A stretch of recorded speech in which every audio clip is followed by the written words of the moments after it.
Bienvenue à la série numéro 12 de physique concernant la deuxième leçon de mécanique, mouvement de chute verticale d'un solide. J'ai choisi 6 exercices extraits des examens de baccalauréat pour réviser cette leçon. Je vais diviser cette série en deux parties. Dans la première partie, on aura 3 exercices et dans la deuxième partie, les 3 derniers. On va commencer d'abord par l'exercice numéro 1. Je lis l'énoncé.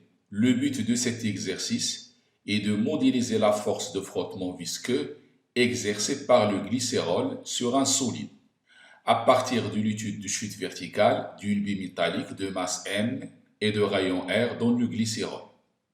Donc le but de cet exercice, c'est l'étude de la chute verticale d'une bille dans un liquide qui s'appelle le glycérol.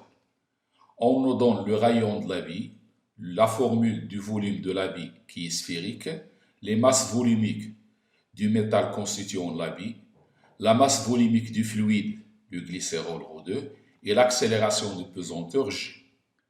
On rappelle que l'expression de la poussée d'Archimède exercée par le glycérol sur la bille est F égale ρ2 V fois G.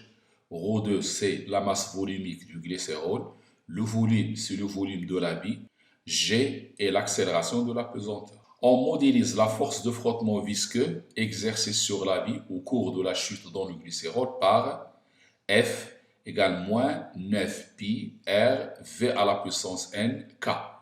Ça veut dire que la force F, elle est de sens opposé au vecteur K, où N est un entier naturel. On sait bien que N, elle est soit égale à 1, soit égale à 2, ce qu'on va nous demander à la fin de déterminer. Et V, la lettre écrite en minuscule, la vitesse du centre d'inertie de la bille. Maintenant, on va commencer les conditions de l'expérience. On lâche la bille sans vitesse initiale à partir du point O, origine d'un axe vertical descendant au K, à l'instant t égale à 0. Son mouvement dans le glycérol se fait suivant deux phases. On va maintenant décrire les deux phases. La phase 1, ça s'appelle régime initial, ou bien on peut l'appeler aussi régime transitoire, entre deux instants t0 et t1, où la valeur de la vitesse croît. D'après le cours, au cours du régime initial, la vitesse augmente progressivement. Phase 2, phase du régime permanent, à partir de l'instant t1, auquel la vitesse atteint une valeur limite Vn. Le dispositif constitué d'un chronomètre et deux sinus C1 et C2 permet de mesurer la durée delta de t nécessaire à la bille pour parcourir la distance d égale à 20 cm au cours de la deuxième phase. C'est-à-dire, lorsque cette bille passe devant la sinus C1, le chronomètre se déclenche. Donc il va commencer la mesure de temps. Lorsque la bille passe devant C2, le chronomètre s'arrête. Et comme ça, on a la durée que va mettre la bille pour passer de C1 à C2, c'est-à-dire pour parcourir la distance d qui est égale à 20 cm. On commence maintenant les questions. Première question, détermine la valeur de la vitesse limite, sachant que delta t égale à 956 millisecondes. D'après les connaissances du cours, la vitesse limite est atteinte lors du régime permanent. Et au cours du régime permanent, le mouvement de la bille est rectiligne uniforme. Et chaque fois que le mouvement est rectiligne uniforme, la vitesse est liée à delta de t par la relation V égale d sur delta de t. Ceci n'est vrai que si la vitesse est constante, c'est-à-dire si le mouvement est rectiligne uniforme. En régime permanent, le mouvement du centre d'inertie est rectiligne uniforme. Alors, la vitesse est égale à la distance sur le temps. La distance était 20 cm, il faut la rendre en mètres. Le temps en millisecondes, on le rend en secondes, et ça nous donne 0,21 mètres par seconde. Donc, au cours du régime permanent, la bille possède la vitesse 0,21 mètres par seconde. Deuxième question. Par application de la deuxième loi de Newton, montrez que l'équation différentielle réalisée par la vitesse V du centre d'inertie de la bille au cours du mouvement dans le liquide s'écrit sous la forme dv sur dt plus a fois v à la puissance n égale à p. Avec a, c'est 27 quart fois ρ1 R au carré, et B égale G, ρ1 moins ρ2 sur ρ1. À savoir que cette équation, c'est l'équation du mouvement lors du régime transitoire. On va adopter la même méthode utilisée lors de la leçon précédente. Je vais commencer d'abord par faire le bilan des forces qui s'exercent sur la bille. Alors, il y a trois forces. La poussée d'Archimède grand F, puis la force de frottement fluide petit f, et enfin le poids de la bille. Maintenant, après le bilan des forces, on va maintenant schématiser le centre d'inertie de la bille et les trois forces appliquées en ce point G. Donc le point G, le poids P est vers le bas, la poussée d'Archimède grand F est toujours vers le haut, la force de frottement est dirigée vers le haut puisque le mouvement se fait vers le bas. Le vecteur vitesse m'indique le sens du mouvement.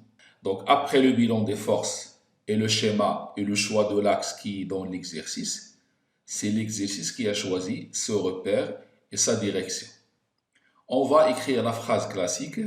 On applique la deuxième loi de Newton à la bille dans un référentiel terrestre supposé galiléen. Ça veut dire que la somme des forces égale à MAG, c'est la deuxième loi. La somme des forces, c'est P plus grand F plus petit f égale à MA. Bien entendu, l'étape suivante, c'est la projection de cette relation sur cet axe OZ. Donc, par projection sur OZ, la projection de P sera positive, plus P. La projection de F sera négative, c'est moins F. Et la poussée d'Archimède aussi, moins F. Car ces forces sont toutes parallèles à l'axe.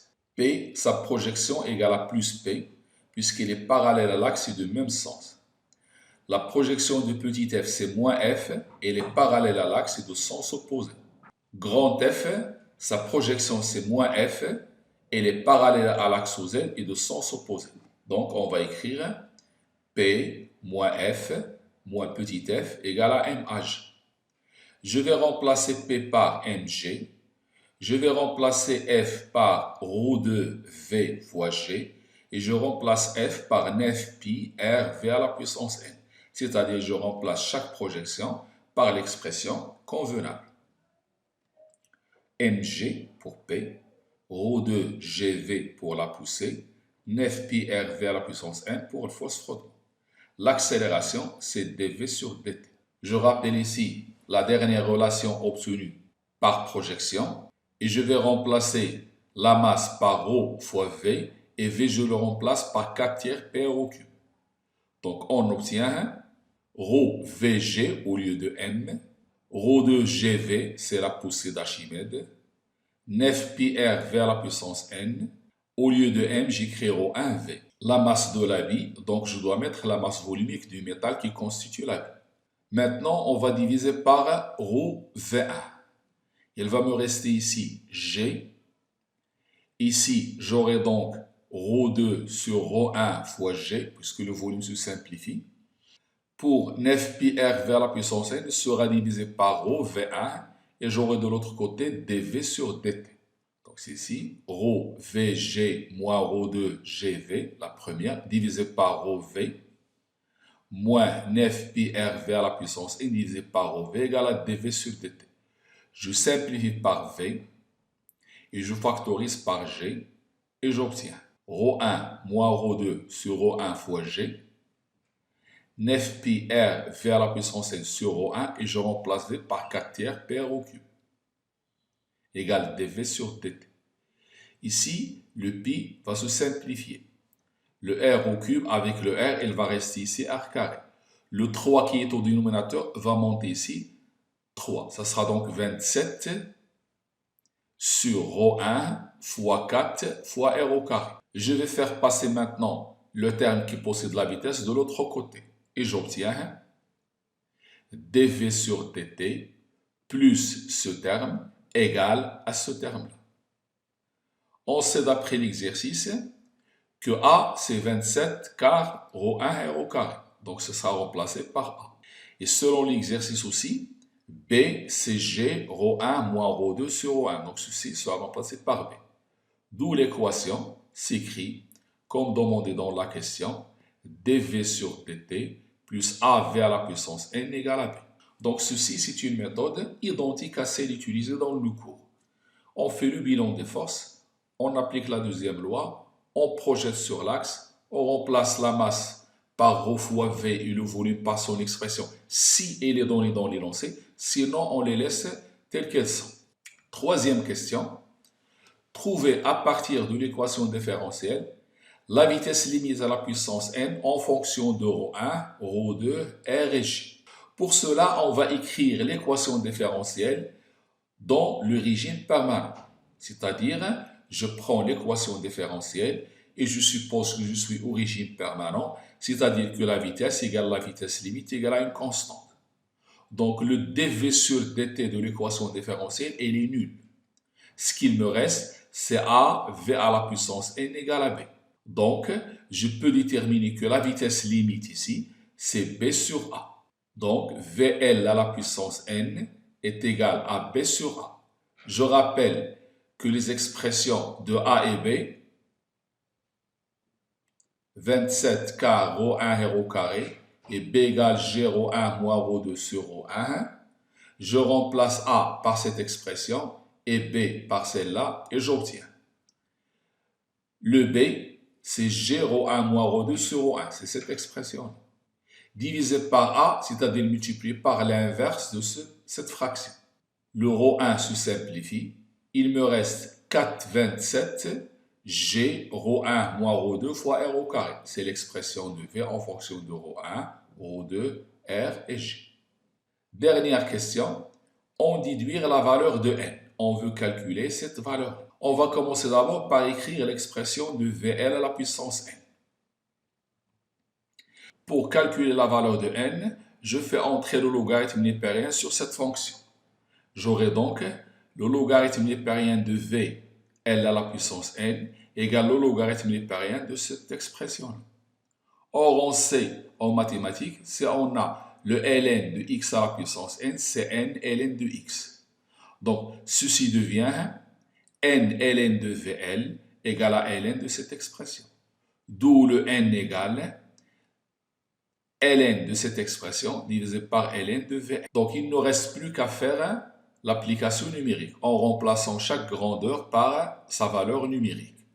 Donc, ln de 4/27e, g c'était 9,8, ρ1 c'est 2,7 10 puissance 3, ρ2 c'est 1,26 10 puissance 3, r c'était 1 cm, donc c'est 10 moins 2 au carré, divisé par ln de 0,21, c'est la vitesse limite obtenue lors de la première question. En faisant ce calcul, on trouve n égale à 1. Donc, lors de cet exercice, on a déterminé la vitesse limite de la vie, on a déterminé l'équation différentielle, on a déterminé l'expression de VL et enfin, on a déterminé la valeur de n pour savoir si la force est de la forme moins kV ou bien moins kV au carré. Exercice 2. L'introduction de l'exercice. Tout corps immergé dans un fluide est soumis à la poussée fluide d'Archimède. Et s'il est en mouvement de translation dans ce fluide, il est soumis en plus à une force de frottement. Le but de cet exercice est d'étudier l'évolution de la vitesse de deux billes A et B en verre homogène de rayons différents, en mouvement de translation dans une huile avec une vitesse relativement faible. Les données de l'exercice, la masse volumique du verre, c'est le solide qui bouge dans le fluide, la masse volumique du fluide, qui est l'huile, la viscosité de l'huile, accélération de la pesanteur. L'expression du volume de la sphère, c'est V 4 tiers PR au cube. On abandonne au même instant T égale à 0 les deux billes A et B à la surface d'une huile contenue dans un tube cylindrique vertical transparent. La hauteur d'huile dans le tube est H égale à 1 mètre, la figure 1. On abandonne à partir de la surface les deux billes à l'instant t égale à 0 et sans vitesse initiale. La bille A est soumise pendant son mouvement par rapport au repère OI lié à la Terre, aux forces, la poussée d'Archimède, moins ρ0 VGI, F et I sont de sens opposés. La force de frottement fluide F égale moins 6 pi eta, R fois V la vitesse fois I. On a appelé ce terme dans le cours moins 6 P état R, K. Donc c'était moins K fois V. Aussi ici la force de frottement et le vecteur unitaire I sont de sens opposés. Le poids P égale à MGI. P et I sont de même sens. Ceci veut dire que le poids est dirigé vers le bas, les deux forces sont dirigées vers le haut. On désigne partout le temps caractéristique du mouvement de la vie A. Et on considère que la vitesse limite de la vie est atteinte au bout d'une durée de 5 tours. Le mouvement de cette vie, il est divisé en deux parties. Une phase transitoire et une phase permanente. On nous dit dans l'exercice que la phase transitoire va durer 5 tours. C'est à partir de l'instant t égal à 0 jusqu'à 5 tours, la vitesse augmente progressivement. Après 5 tours, la vitesse reste constante, c'est la vitesse limite. Après ces explications, on passe à la première question de cet exercice.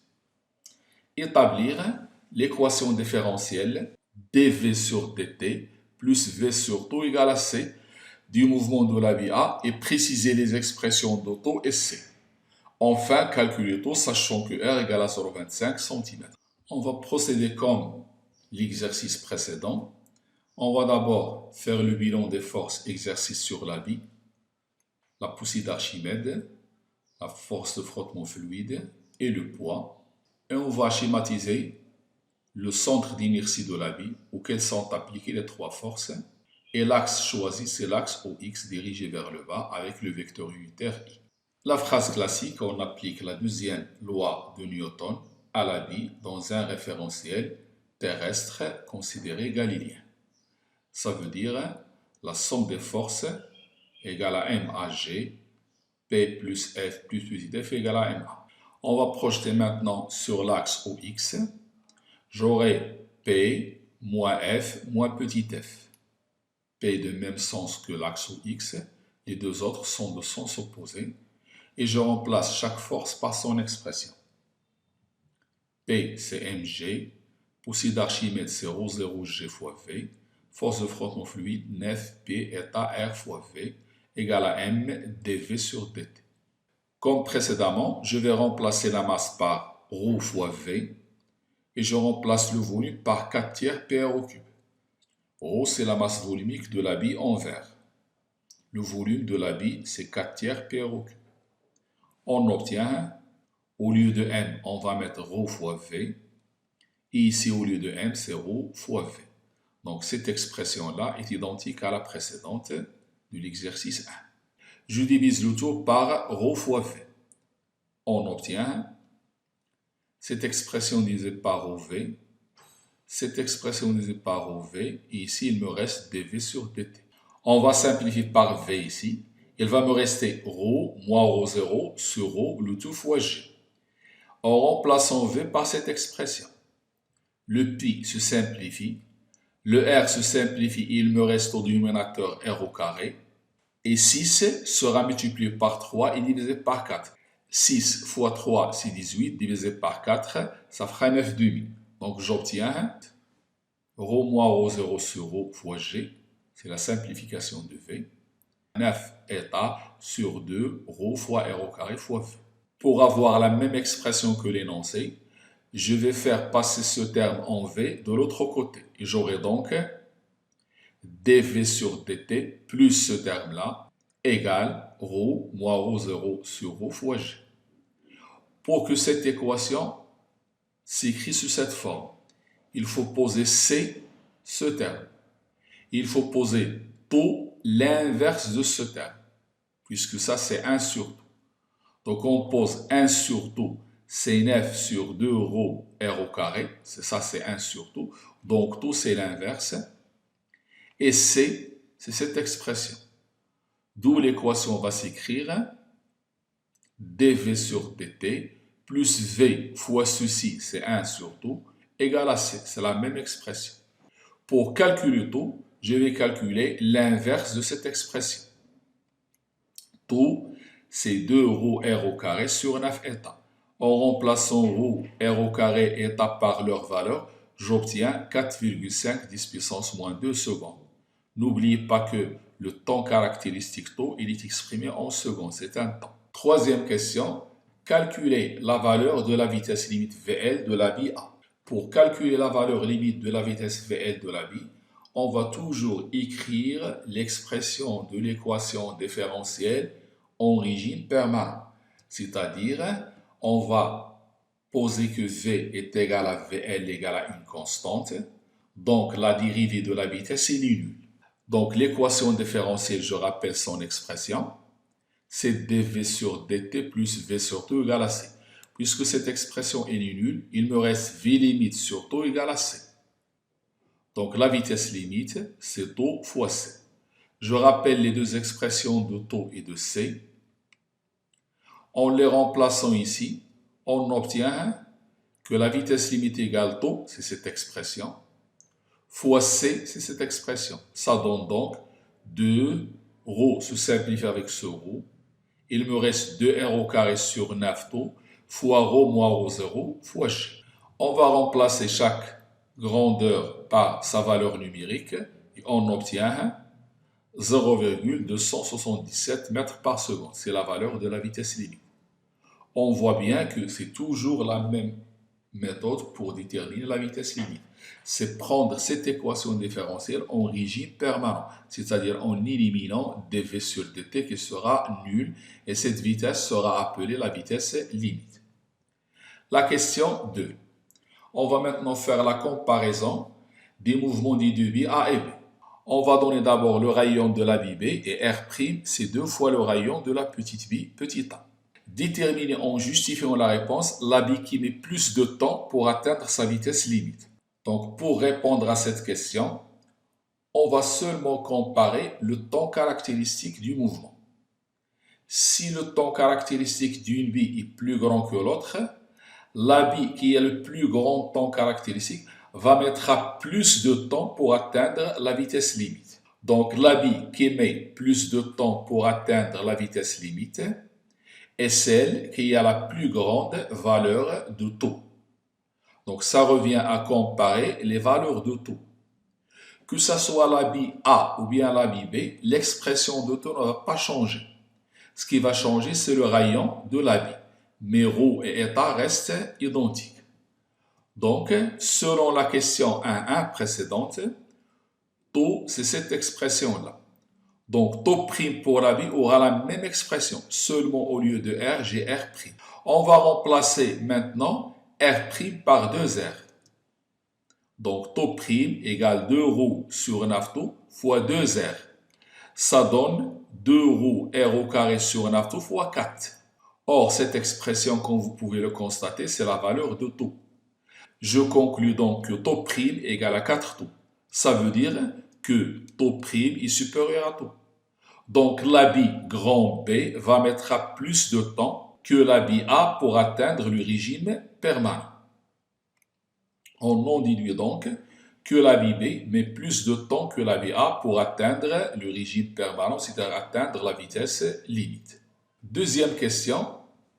La distance parcourue au cours du régime transitoire pour la bille A, il a parcouru 5 cm. Pour la bille B, il a parcouru 80 cm. On néglige R' devant H. Donc, on va supposer que la distance parcourue par G, c'est pratiquement H. Calculer la durée qui sépare l'arrivée des deux billes A et B au fond du tube. On sait bien maintenant que l'une des billes va mettre plus de temps pour atteindre le régime permanent. Donc, les deux billes ne vont pas arriver au fond du tube en même temps. On veut calculer la durée qui sépare l'arrivée des deux billes A et B au fond du tube. Pour cela, je vais calculer le temps que va mettre la bille A pour atteindre le fond et calculer aussi le temps que va mettre la bille B pour atteindre le fond et faire leur différence. Donc, je divise le tableau en deux parties. Une partie concernant la bille A. Pour la bille A, la vitesse limite, c'est τ fois c. Le schéma est le suivant. Cette bille A va partir à l'instant t égale à 0. Il va parcourir, d'après l'énoncé, une distance d1 pour atteindre le régime permanent. C'est la distance parcourue pendant le régime transitoire. Cette distance d1, d'après l'énoncé, il est parcouru en t égale à 5. Donc, je connais maintenant le temps que va mettre la bille pour parcourir cette distance. Donc, la durée du régime transitoire est de 5 tours, d'après l'énoncé. Et la distance parcourue par la bille 1, c'est d1 5 cm. Donc, je connais maintenant que le temps pour aller d'ici jusqu'à là, c'est 5 tours. Il me reste maintenant de déterminer ce temps-là, le reste. Pendant le régime permanent, la bille A va parcourir H moins D1, puisqu'elle a parcouru déjà D1. Donc, H moins D1, c'est la distance parcourue pendant la phase du régime permanent. Et pendant cette phase, c'est-à-dire pendant cette distance, la bille a une vitesse VL, c'est la vitesse limite. Et je vais poser le temps qu'il va mettre T1. Donc, il faut que je calcule le temps T1. Pendant le régime permanent, la bille parcourt la distance h-d1 avec la vitesse limite Vl. Donc, la durée mise pendant le régime permanent est la suivante. Vl égale h-d1 sur T1, d'où T1 égale à h-d1 sur Vl. Donc, la bille A met le temps TA pour arriver au fond du tube. C'est la somme de 5 tours plus T1. Donc, TA, c'est 5 tours plus T1, c'est-à-dire 5 tours plus H moins T1 sur VL. Donc, c'est le temps que va mettre la bille A pour arriver au fond. Maintenant, ça c'est le schéma qui va représenter B. Il part au même instant T égale à 0 que A. Il va parcourir la distance D2, qui est de 80 cm. Au bout d'un temps de 5 taux prime, comme la première bille, mais cette fois-ci taux prime au lieu de tout. Il va parcourir la distance restante, c'est H moins D2, pendant un temps T2, avec une vitesse limite qui s'appelle VL'. Donc le temps TB, c'est le temps 5 taux prime plus T2. Donc commençons par déterminer la vitesse limite. C'est VL', c'est taux prime fois C. Dans une question précédente, taux prime était égal à 4 taux, donc c'est 4 VL. 4 taux, c'est 4 taux C, c'est 4 VL. Donc c'est la vitesse VL' de la bille B, c'est 4 fois la vitesse de A. Donc la durée du régime transitoire est 5 taux prime. Et la distance parcourue, c'est D2. Puisque taux prime égale à 4 taux, donc la durée du régime transitoire, c'est 20 fois taux. Pendant le régime permanent, la bille parcourt la distance grand H moins D2 qui reste, avec la vitesse limite VL' qui est égale à 4 VL. Donc la durée mise pendant le régime permanent, c'est VL' égale H moins D2 sur T2. En remplaçant VL' par 4VL, j'obtiens que T2 égale à H moins D2 sur 4VL. Enfin, le temps TB, c'est T2 plus 5 taux prime. Donc la bille B met le temps TB pour arriver au fond du tube. Ce TB, c'est 5 taux prime, le temps du régime permanent, plus T2. En remplaçant 5 taux prime par 20 taux, et en remplaçant T2 par cette expression, on obtient la valeur TB, c'est le temps au bout duquel la bille B arrive au fond du tube. Maintenant, pour faire la différence, le delta de T, c'est la différence entre le temps mis par B et le temps mis par A. Donc, c'est TA moins TB. Si on n'est pas sûr quel est le temps qui est le plus grand, on peut mettre valeur absolue et calculer une valeur positive. Donc, TA moins TB, c'est cette expression, 5 taux plus H moins D1 sur VL, moins TB, c'est moins 20 taux, moins H moins D2 sur 4VL. On arrange ce calcul, c'est-à-dire en mettant le même dénominateur, ça sera donc 4H moins 4D1 moins grand H moins D2 moins 15 taux. 5 taux moins 20 taux, c'est 15 taux. Ça donne 3H moins 4D plus D2 sur 4VL moins 15 taux. En remplaçant chaque terme par sa valeur numérique, on obtient 2,57 secondes comme durée qui sépare l'arrivée des deux billes A et B au fond du tube. Pendant cet exercice, les trois premières questions étaient identiques à l'exercice numéro 1. Dans cette dernière question, on a comparé le mouvement de deux billes, laquelle qui va atteindre le régime permanent, la première ou bien la dernière. On a comparé le temps caractéristique. Et enfin, une question pour calculer la durée qui sépare l'arrivée des deux billes. Il faut suivre le raisonnement qui est logique, calculer le temps que va mettre la bille A pour arriver au fond, calculer le temps que va mettre B pour arriver au fond et faire leur différence. N'oubliez pas que le mouvement de chaque bille est divisé en deux phases. Une phase transitoire qui va durer 5 tours, une phase permanente qui se fait avec une vitesse constante, c'est-à-dire que la vitesse c'est la distance sur le temps. Exercice 3. L'objectif de cet exercice est d'étudier le mouvement de chute verticale d'une bille métallique dans l'air et dans un liquide visqueux. On a les données, la masse volumique de la bille, la masse volumique du liquide, le volume de la bille, valeur numérique en mètres cubes, l'accélération de pesanteur. À l'instant t égale à 0, on libère la bille d'un point O confondu avec son centre d'inertie. À l'instant t égale à 0, on libère la bille d'un point O confondu avec son centre d'inertie G. Le point O se trouve à une hauteur h de la surface libre du liquide visqueux qui se trouve dans un tube transparent vertical. Donc la bille il est lâchée de ce point-là. Toute cette distance, il la parcourt dans l'air, c'est la distance h. Une fois arrivée ici, elle arrive au liquide visqueux qui est dans un tube vertical transparent. La courbe de la figure 2 représente l'évolution de la vitesse v du centre d'inertie G de la bille au cours de sa chute dans l'air et dans le liquide visqueux. Donc il y a une partie, la première c'est la chute dans l'air, la vitesse augmente linéairement. Et la deuxième partie c'est la chute dans le liquide et la vitesse varie de cette façon. Ils ont choisi un axe OX dirigé vers le bas pour l'étude du mouvement. Maintenant, on va commencer par la première question. La première question, c'est l'étude du mouvement de la bille dans l'air. On modélise l'action de l'air sur la bille au cours de sa chute par une force verticale R d'intensité R constante. Maintenant, en plus du poids, on a une force exercée par l'air sur la bille. Cette force, elle est verticale et elle a une intensité constante. On néglige le rayon de la bille devant la hauteur h, c'est-à-dire on considère la bille comme un point matériel.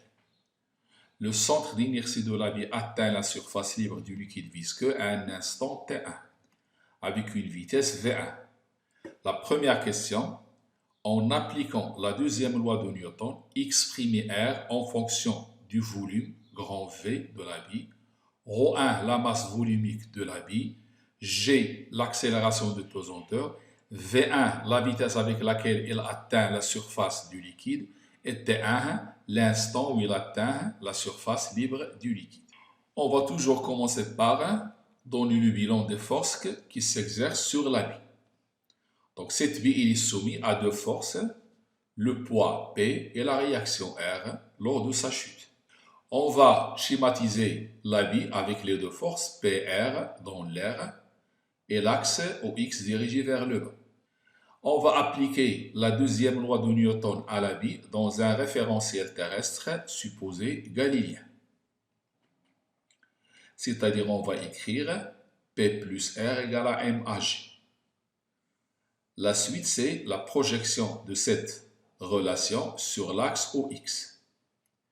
La projection de P sera positive, c'est plus P. Celle de R sera moins R. Donc j'aurai Mg moins R égale à Ma. J'en déduis que A égale à Mg moins R sur M. La masse est une constante, G est une constante, et R, d'après l'énoncé, son intensité est constante, d'où l'accélération du mouvement de la bille dans l'air, elle est constante.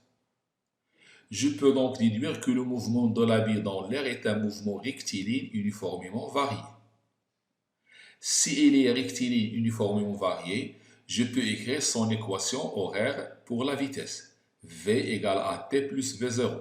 Donc A, c'est V sur t, puisque la vie part sans vitesse initiale. Donc, à l'instant où la vie arrive à la surface du liquide, le temps, c'est T1 et la vitesse, c'est V1. Donc, à l'instant T égale à T1, on a A égale V1 sur T1. Même si l'instant change et la vitesse change, on aura toujours la même valeur puisque A, c'est une constante. Je vais remplacer donc A dans l'expression ici de R. Donc, j'aurai AG égale à mg moins R sur M égale à V1 sur T1. Donc, tout calcul fait, R égale mg moins mv1 sur T1, c'est-à-dire m facteur de g moins v1 sur T1. C'est l'expression de R en fonction de V, T1.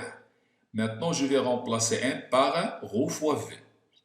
On trouve donc finalement que R égale ρ1 fois V au lieu de M, G moins V1 sur T1. Ce sont les grandeurs demandées dans le texte. Donc, premièrement, je ne pouvais pas calculer R car je ne connais pas A. Donc, j'ai d'abord déterminé que A est une constante pour pouvoir déduire la nature du mouvement. Une fois la nature du mouvement déduite, je peux écrire soit l'équation horaire, soit l'équation de la vitesse. Et j'ai déduit l'expression de A que je vais remplacer ici à l'instant T1. Deuxième question. En exploitant la courbe V égale à F de T, calculer la valeur de R. À savoir que le mouvement dans l'air, c'est cette partie-là. Donc cette partie-là, la vitesse, il est linéaire. Donc la courbe V égale à F de T est linéaire dans l'intervalle 0, 0,35, c'est-à-dire à partir de 0 jusqu'à 0,35. Donc, dans cette partie, je peux écrire que V égale à K fois T, puisqu'il est linéaire, il passe par l'origine. Avec K, c'est le coefficient directeur, delta V sur delta de T. Je vais calculer K en choisissant deux valeurs de la vitesse et leur abscisse dans le temps. Prenons par exemple cette vitesse qui est 3 et qui a comme abscisse 0,35 et 0 qui a comme abscisse 0 aussi. Donc ça donne 3 moins 0 sur 0,35 moins 0, ça donne 8,57. Cette valeur 8,57, c'est delta V sur delta T, c'est l'accélération. Donc, je peux écrire que V égale à 8,57 T. À l'instant T égale T1, on a V1 égale à 8,57 T1. Donc, V1 sur T1, c'est 8,57. C'est l'accélération de tout à l'heure. Auparavant, on avait l'expression de R qui est égale à ρ fois V1, G moins V1 sur T1. Je vais remplacer V1 sur T1 par 8,57. Je remplace G par sa valeur, ainsi que V, ainsi que R. On trouve 1,4 10 puissance moins 2 newtons. On a exploité la première partie de la courbe qui concerne le mouvement de la vie dans l'air. Deuxième question, l'étude du mouvement de la vie dans le liquide visqueux. On voit ici que la vie pendant sa chute dans le liquide visqueux, en plus de son poids, il est soumis aux forces, la poussée d'Archimède, ρ2 Vg avec un signe moins, ça veut dire F est dirigé vers le haut. Force de frottement visqueux, F égale à moins kVi. On modélise l'évolution de la vitesse V du centre d'inertie de la vie dans le système international des unités par l'équation différentielle. Dans cet exercice, on nous a donné l'expression numérique de l'équation différentielle. Première question, trouver l'équation différentielle latérale vérifiée par la vitesse V du centre d'inertie de la vie en fonction des données du texte. On va suivre toujours la même méthode, c'est d'abord donner le bilan des forces. C'est-à-dire que la vie est soumise à trois forces, la poussée d'Archimède, force de frottement fluide et le poids de la vie. Donnons la figure correspondante, le centre d'inertie de la vie et les trois forces. Et l'axe du mouvement, c'est vers le bas. On applique la deuxième loi de Newton à la vie dans un référentiel terrestre considéré galiléen, c'est-à-dire sigma des forces égale à P plus F plus F égale à MA. Donc on voit c'est du copier-coller des exercices précédents. Par projection sur l'axe OX, La projection de P est positive, les autres projections sont négatives. Et je remplace chaque force par son expression mg. F c'est moins ρ de Vg. Et F c'est kV égale à n dV sur dt. Je vais maintenant diviser cette équation différentielle par n. J'obtiens dV sur dt égale moins k sur n fois V égale à cette expression divisée par V. C'est cette première partie. Je peux arranger ce calcul en mettant mg sur m, il me reste g. Rho de V sur G sur M, je remplace m par ρ1 fois V. Le volume se simplifie, il me reste ρ2 sur ρ1 fois G. En factorisant par G, j'obtiens 1 moins ρ2 sur ρ1. Donc dV sur dt égale moins k sur mv plus G facteur de 1 moins ρ2 sur ρ1. Ceci, c'est l'équation différentielle latérale. Je peux l'arranger et l'écrire d'une forme un peu plus compacte en posant par exemple que B, c'est l'inverse de ça, c'est m sur k, et que A, c'est ce terme. Je peux poser B égale à k sur m, carrément, et j'obtiens dV sur d de t égale à A moins V sur B. Parce que j'ai posé k sur m, c'est l'inverse de b. Cette équation différentielle en lettres, c'est celle demandée dans l'exercice. Je peux la laisser comme ça. Pour écrire plus simple, je peux poser des constantes et l'écrire avec ces constantes. Deuxième question. En utilisant cette équation différentielle latérale, celle-là ou bien celle-là, et le graphe de la figure 2, vérifie que l'équation différentielle 1 est correcte. Ça veut dire, vérifie que dV sur dt égale à 5,2 moins 26V, elle est correcte. En partant de cette équation différentielle latérale et de la courbe de la figure 2. Dans ce cas, on va s'intéresser à la deuxième phase de la vitesse. C'est le mouvement de la bille dans le fluide. On a A égale G facteur de 1 moins ρ2 sur ρ1. En remplaçant chaque terme, on trouve 5,2. Donc, le premier terme, il est juste. Maintenant, il faut calculer 1 sur B. Il faut trouver 1 sur B égale à 26. Il me reste maintenant à calculer 1 sur B. Et 1 sur B doit être égal à 26 pour que l'équation donnée soit correcte. Pour cela, pour calculer B, il faut se débarrasser de dV sur dt. Donc, je vais travailler dans le régime permanent. C'est-à-dire, je vais prendre cette équation en régime permanent. Donc, le dV sur dt sera nul. Et j'aurai donc A moins VL sur B égale à 0. J'en déduis que B égale à VL sur A. Donc, je dois calculer VL. Le A, je l'ai déjà, c'est 5,2. Et la vitesse limite à partir de la courbe. Donc, graphiquement, la vitesse limite, je trace une horizontale ici. Voilà, ça c'est la vitesse limite atteinte par la bille. Et la valeur c'est 0,2. En suivant les divisions, on trouve 0,2. Donc, la vitesse limite c'est 0,2 mètres par seconde. En remplaçant VL dans l'expression de B, on trouve 0,2 sur 5,2, c'est 3,85 10 moins 2. L'inverse de B, c'est 25,97, c'est pratiquement 26. Donc, l'équation dV égale moins V sur B plus A sera écrite dV sur dt égale moins 26V plus 5,2. Et c'est la même expression donnée dans l'énoncé. Ce qui est conforme à l'équation différentielle donnée dans l'énoncé. Donc, cette équation 1 différentielle, elle est correcte. Troisième question. En utilisant l'équation aux dimensions, détermine la dimension de la constante K, calculer la valeur de K. Or, pour cela, on va partir de l'équation différentielle déjà trouvée, c'est dV sur dt égale moins V sur B plus A. Le terme K, il existe dans l'expression de B. D'après cette équation différentielle, la dimension de dV sur dt, c'est la même dimension que V sur B, c'est la même dimension que A. Donc, on en déduit que V sur B a la même dimension que dV sur dt qui est une accélération.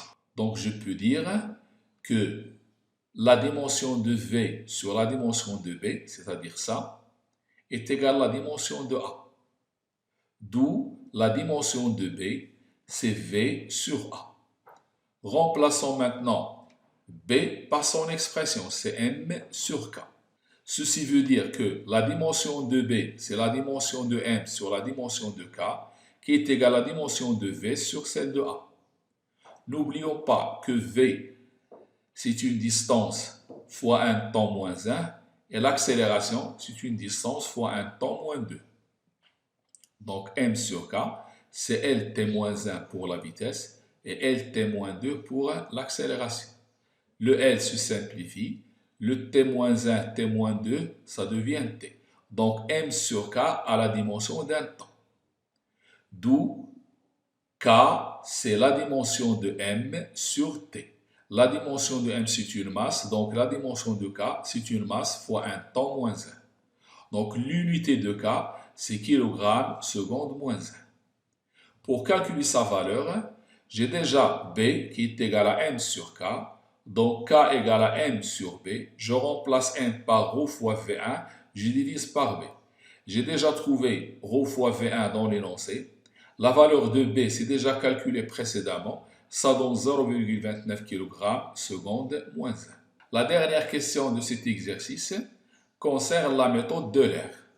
Sachant que la vitesse du centre d'inertie de la vie dans le liquide visqueux à un instant TI est VI égale à 2,38 mètres par seconde. Établir à l'aide de la méthode d'Euler que l'expression de la vitesse de G à l'instant TI plus 1, c'est-à-dire l'instant précédent plus delta de T, s'écrit VI plus 1 égale 1 moins 26 delta T fois VI plus 5,20 delta de T. Avec delta de T, le pas du calcul. Calculer VI plus 1 dans le cas où delta t égale à 5 millisecondes.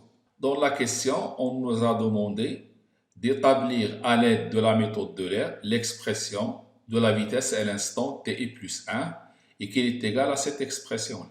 Pour cela, je vais me servir de deux choses. La première chose, c'est l'équation différentielle donnée dans l'énoncé. dv sur dt égale moins 26v plus 5,2. Toujours pour utiliser la méthode d'Euler, on a besoin de l'équation différentielle et de la condition initiale. Si j'écris AI, elle est égale à moins 26 VI plus 5,2. Donc je connais l'accélération à l'instant TI. Cette accélération à l'instant TI s'écrit sous la forme VI plus 1 moins VI sur delta de T. C'est la méthode utilisée lors de la résolution de l'équation par la méthode d'Euler dans le cours. Puisque AI égale à VI plus 1 moins VI sur delta de T et AI aussi égale à moins 26 VI plus 5,2, j'en déduis que cette expression elle est égale à cette équation à l'instant T. Donc, VI plus 1 égale VI plus 5,2 moins 26 VI fois delta de T. J'en déduis en factorisant par VI ici que VI plus 1 égale 1 moins 26 delta t fois VI plus 5,2 delta de t. C'est l'expression demandée dans l'énoncé. Pour le calcul, je remplace VI par 2,38 et delta de t par 5,10-3. On trouve 2,097 mètres par seconde.